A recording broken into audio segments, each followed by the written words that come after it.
bump stocks, waiting periods, and California's syntax. All of this and more on today's edition of the 2A Roundup. Hello, my name is attorney Rachel Moss, and I am here with attorneys Emma Wittmann and Brittany Huttner. Today, we are going to dive in on all of those Second Amendment updates from those big federal decisions. Today, we really have our eyes on the ATF, but we're also going to dive into some local decisions as well. We're going to look at some decisions and cases related to California and to Maine. Today, Brittany is going to kick us off and talk about the bump stock ban, or should we say the former bump stock ban. We're taking down the ATF. Okay, kick us off, Brittany. Taking down the ATF one decision at a time, right? So the Supreme Court of the United States have struck down the federal ban on bump stocks that was initially put in place under President Trump's administration, and it was ruled that ATF had overstepped their statutory authority. So let's talk about that, right?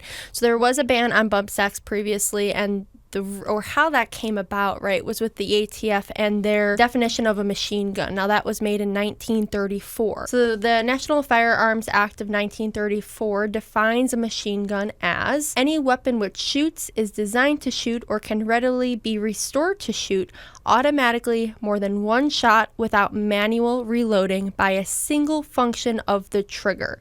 Now, that last phrase, by a single function of the trigger, was basically what the whole case was about. So I want to be clear, right, because a lot of people, especially in the dissent, were saying, well, you know, if I see a duck that walks like a duck, that talks like a duck, that swims like a duck, I call that a duck. But what the case was actually about, right, it wasn't a Second Amendment case per se, because it wasn't based on the right to have a firearm. It was basically just focusing on how to interpret a statute. So although it is a Second Amendment case, right, it was based on interpreting one single statute. Now, the court did rule that it was not under the machine gun statute or the machine gun definition of 1934, because there is not a single function of the trigger with the bump stock. Now, Justice Clarence Thomas is the one who wrote the opinion, and he explained that although it might, be faster or bring it faster to the point of an automatic weapon, it doesn't do that because there's still not a single function of the trigger. The trigger has to reset before the next one shoots. So what do you guys think about that? Yeah, just thinking back in time, I feel like this was widely talked about when the incident happened in Las Vegas at the music festival. Bump stocks became a hot topic to discuss at that point in time. So to be revisiting this issue many years now since that unfortunate incident occurred, I think is important, and for them to make the right decision here on how to properly define a bump stock. Yeah, I think we see after these big tragedies involving firearms, specifically in Las Vegas, it related to someone using a bump stock. Legislation or rules are made from an emotional place. And some of that's understandable, of course, when you're emotional about something tragic happening, you want to take action. However, often when people are emotional, they're not making the best decisions necessarily, especially as something as significant as these types of laws. But something really important to note is after that incident happened, there was a slew of what we would consider to be anti-gun legislation that hit Congress. And Congress considered it, and they didn't pass a ban on bump stocks. They had the opportunity to do so. It was actually proposed, and it did not pass. When that happened, that's when ATF proposed their rule, as they like to call it, and clarified what they thought a definition of a machine gun is and why a bump stock falls under that definition. I think, like what you were saying, Brittany, this case really comes down to the interpretation of that statute. But ATF's overstepping in this situation is huge. And I think what is really important about this decision is it's kind of putting ATF in its place for the first time in a long time. ATF has really been getting away with making these decisions in almost stepping in to the position of a legislator. ATF is not part of the legislative branch, and yet they kind of have fun acting like it recently. We've seen it with bump stocks. We've seen it with forced reset triggers.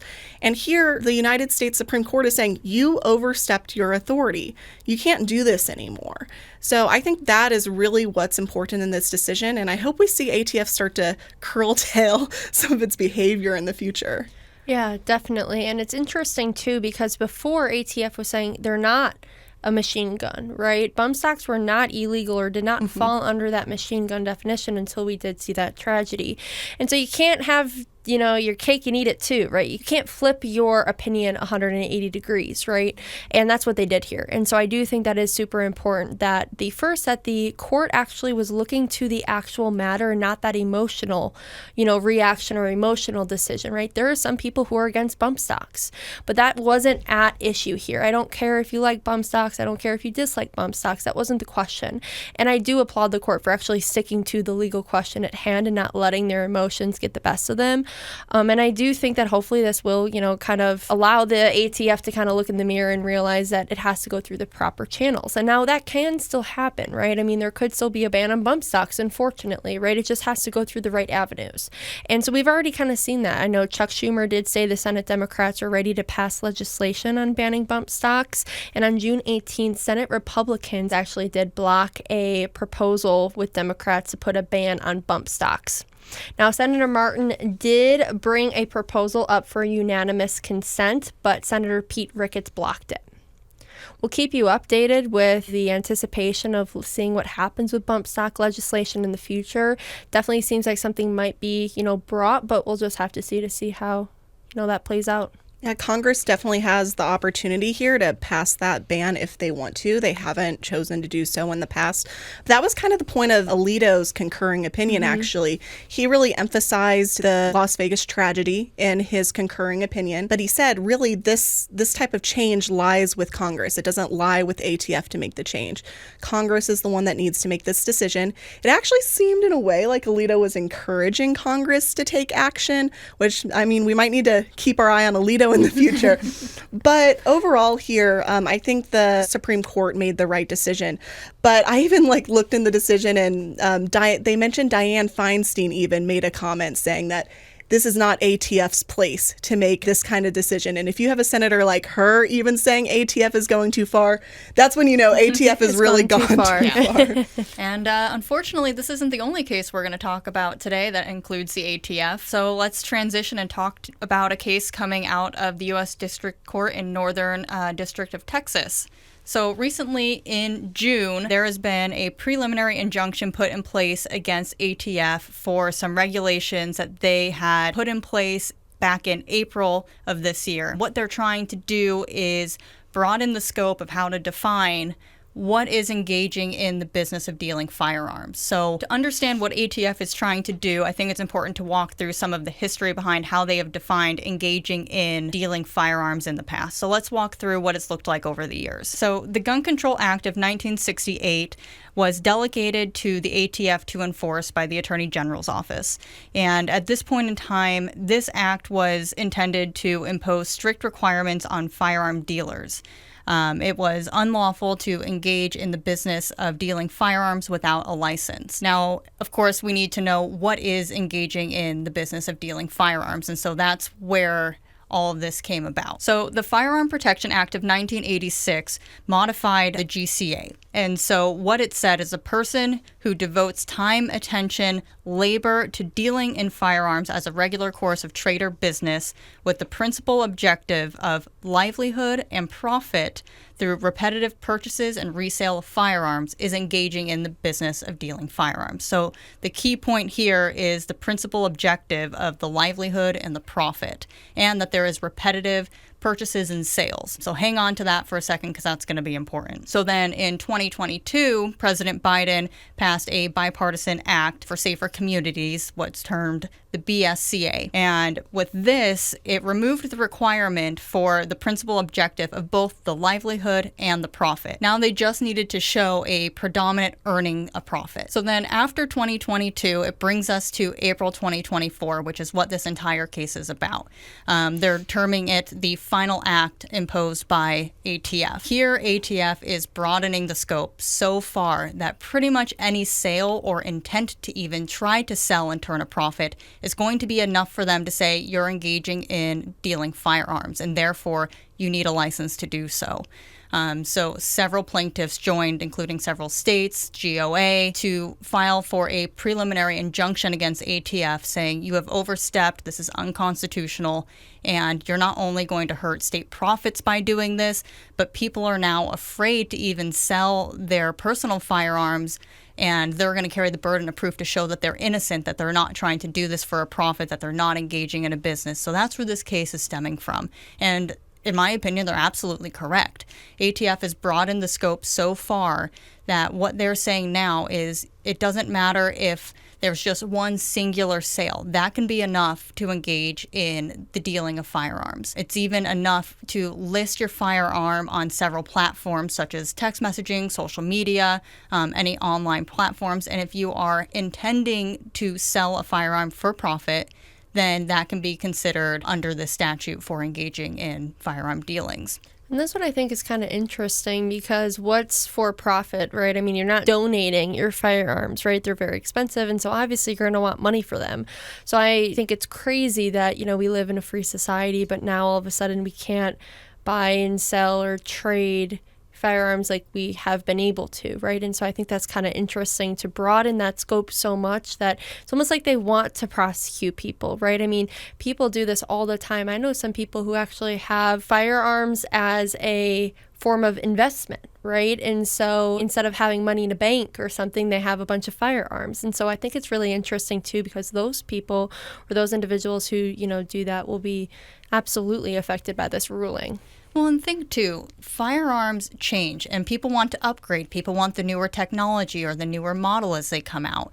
And so to have the ability to sell what you have in your current collection and upgrade to something new, or even just something that you want for your collection, that's not necessarily engaging in the business of dealing firearms. So to require every single person that wants to sell their firearm and upgrade to something new seems a bit too far. So when the court is reviewing this, they discuss how the final rule that was put in place by ATF is in conflict with the 2022 Act, because the original act did not require there to be only one sale. Keep in mind that it was for predominant profit purposes that you were engaging in this business, not a singular sale, and specifically not just the intent to make a profit. So they find that the previous law and the history as it's developed is in direct conflict with what the ATF is now trying to say is the new definition of this regulation.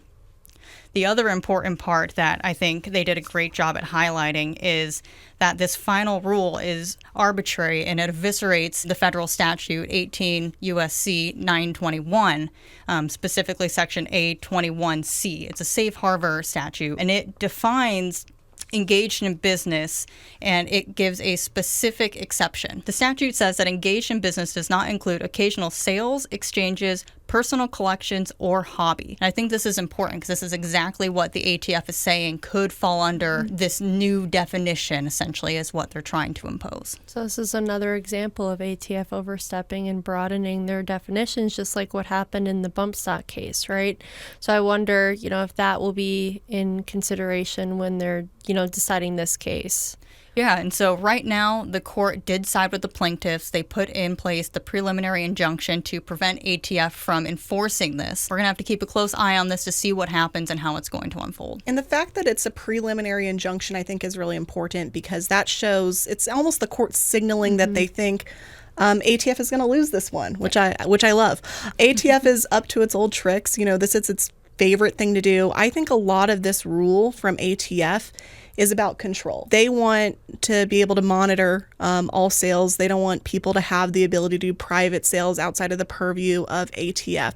So I think that's a big driving force why ATF wants to broaden the scope of these provisions. But it's good to see a court, again, just like in the Garland versus Cargill case, it's nice to see a court putting ATF in its place. Yeah, and I wonder, too, the ATF has to know that they're not the legislative branch, right? They've been told that over and over and over again.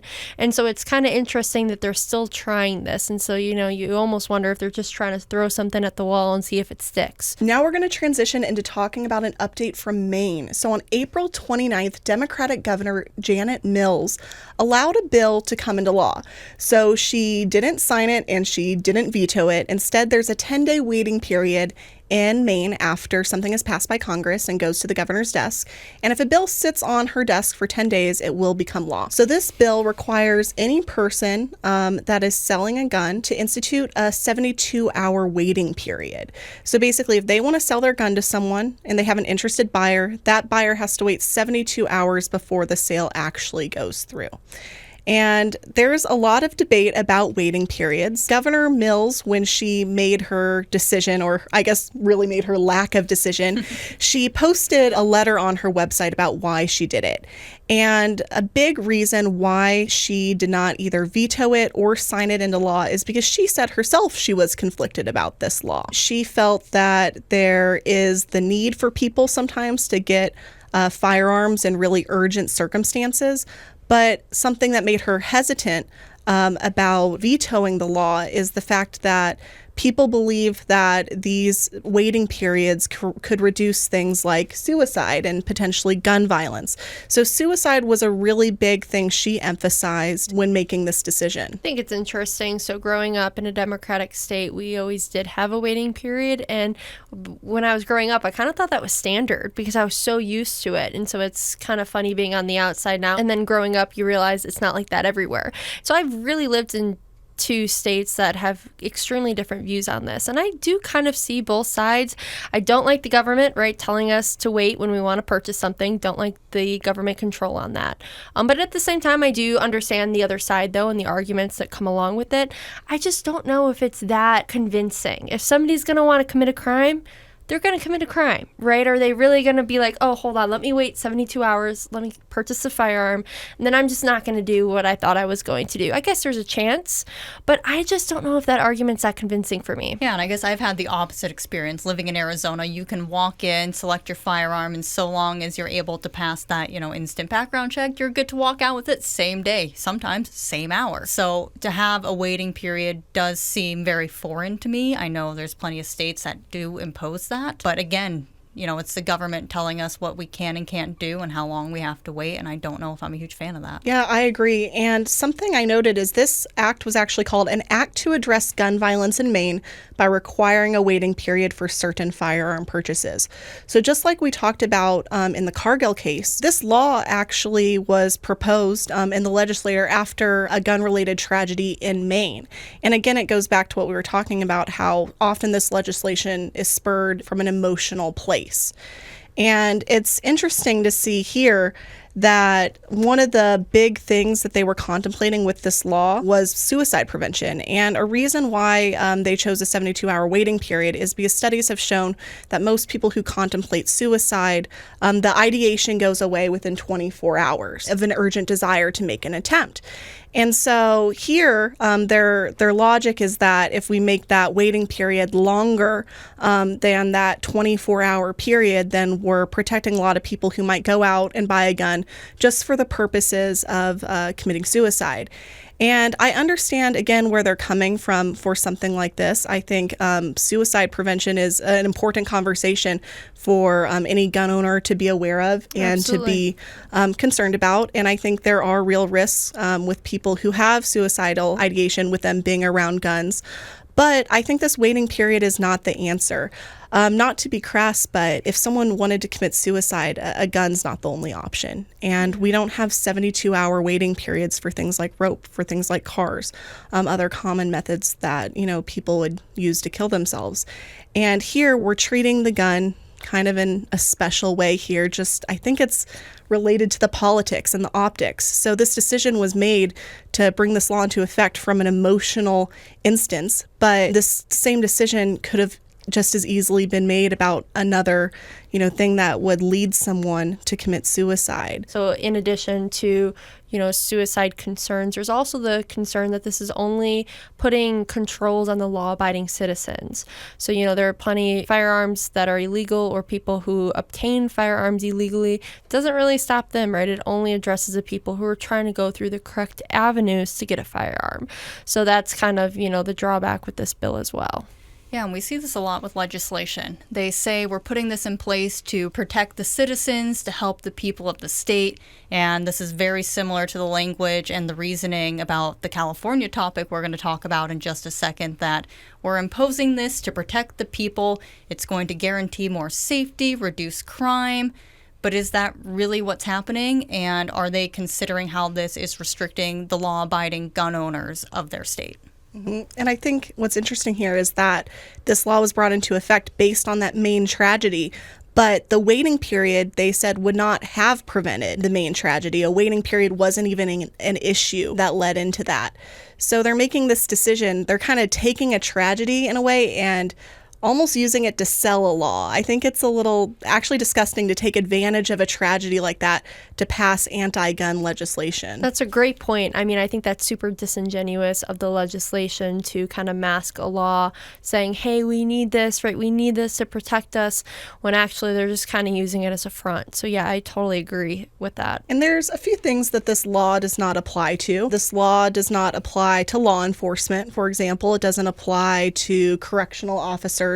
It doesn't apply to certain contract security companies. It does not apply if you're just selling family member to family member, or if you have something that's considered maybe like a historical artifact. But what I really think about here is, okay, so law enforcement doesn't have to wait 72 hours and contract security doesn't have to wait 72 hours. So really, if these politicians have contract security, they don't have to wait for them to get their firearms. Our politicians can be instantly protected, but the average person who may need to go out and get a firearm may not have access to that same protection. And people in very vulnerable circumstances, victims of domestic violence, for example, might have a real need to go out and get a firearm to protect themselves urgently. They may know that hopefully they don't have to use that firearm, but they want to have it just in case. Because in a perfect world, they could report someone for domestic violence, but they don't know if the police are actually going to arrest them, or if the police do arrest them, will they come back after the arrest? Will they be released? So there are times when 72 hours could really cost someone their life. Janet Mills, when she again wrote that letter explaining her decision, actually ordered the Attorney General to look into a few things. And one of the things they are looking into after this law goes into effect, not before, which I think is odd, but after it goes into effect is there a way for someone that has an exigent circumstance to get a hold of a gun? Yeah, I think it'll be interesting to see what those circumstances may entail. And what proof do they have to show or demonstrate to meet that requirement? And for anybody who's wanting to truly obtain a gun, whether for a good reason or bad reason, are they going to be able to find a way to meet one of those requirements anyways, which would then defeat the intended purpose of this new legislation to begin with? Good point. So we've talked about the ATF, we've talked about Maine, so we're going to go from sea to shining sea and go all the way to California now. We're really covering the whole map today. So let's talk about the sin tax. So it went into effect July 1st, 2024, and a sin tax is basically alcohol, tobacco, guns, ammunition. It's never applied to firearms and ammunition, but now it does. So what that entails, it's called AB 28 that went into effect July 1st, 2024, and Governor Newsom did sign that into law in 2023. Now, what it is, it's a new tax that's a 11% levy on each sale for firearms and for ammunition. Now, that's on top of the federal tax and the state tax already. So right now, the California tax is 6%, and then there's also the federal excise tax and a state tax, which is about 6% in California. Now that 11% tax is even higher, in addition to those. So, I mean, it's raised the prices a lot for ammunition. I think it's also important to talk about, in the same conversation, that California actually is a state that prohibits importation of ammo from other states. So if you live there, you got to buy from there. There is an exception in California that was effective January 1st, 2018. That says unless it is delivered to a licensed California ammunition vendor, you cannot, import it from a different state. There is a way to do it, but it probably isn't, something that most citizens of California want to do. I think that's interesting, right? So California says you can't buy from other states previously, still that way, but also we're going to put an 11% tax on you if you do want to exercise your Second Amendment rights. Yeah, sounds like California wants some money here. This is the kind of thing that makes me want to like wave a taxation is theft flag with an American eagle screeching in the background. This is ridiculous. California, I think, has made it clear, even in the text of this act, that this is in a way a punishment to gun owners. I was reading this act and I was a little shocked at some of the things that they actually said, and I thought I could read a couple direct quotes from it. Let's hear So one of them was talking about the purpose of the act. It says to generate sustained revenue for programs that are designed to remediate the devastating effects these products cause families and communities across this state. So they're really focusing on the fact that, hey, you're buying a gun, the product you buy could cause devastating effects to others, so we're going to punish you for it. Essentially, just because someone else took this product and went out and committed a crime, we're going to punish you for it so we can help out the people that felt the pain from that other person's actions. So that would be similar to putting a sin tax on car dealerships, right? Because cars are used in a bunch of different crimes, right? Especially DUIs, right? And so it's kind of interesting that we're always so focused on firearms. Everything is, oh my gosh, the harm that they cause. And I mean, I could list things right now that cause harm, right? And cars being one of them. It's a huge thing in this country. DUIs, car crashes, aggravated assaults, right? All these different types of crime that they're involved in. And so it's kind of crazy that we're so focused on firearms and their effects, but no other product, or consumer product on the market. Yeah, and I think it's interesting too when you review this and you see articles online, there's definitely some articles that are framing this as, we're creating a safer California, we're removing guns from hands of people that shouldn't have it, and therefore people are going to be safe. But really, they're just removing the amount of guns, which directly affects the responsible gun owners. And the higher and more taxed these items are, the less the responsible gun owners are going to have access to them. So at what point do we say that this is affecting their 2A rights? This is potentially unconstitutional. If, they just continue to raise the prices to the point where no one can afford it, when does somebody step in and say this is unconstitutional at this point? Well, let's also talk about, on the same, kind of hand of that, let's talk about how a lot of communities who need firearms for protection are lower income communities. And if people cannot pay for the taxes or, stuff like that, that's going to put a hindrance on people who actually can't afford it.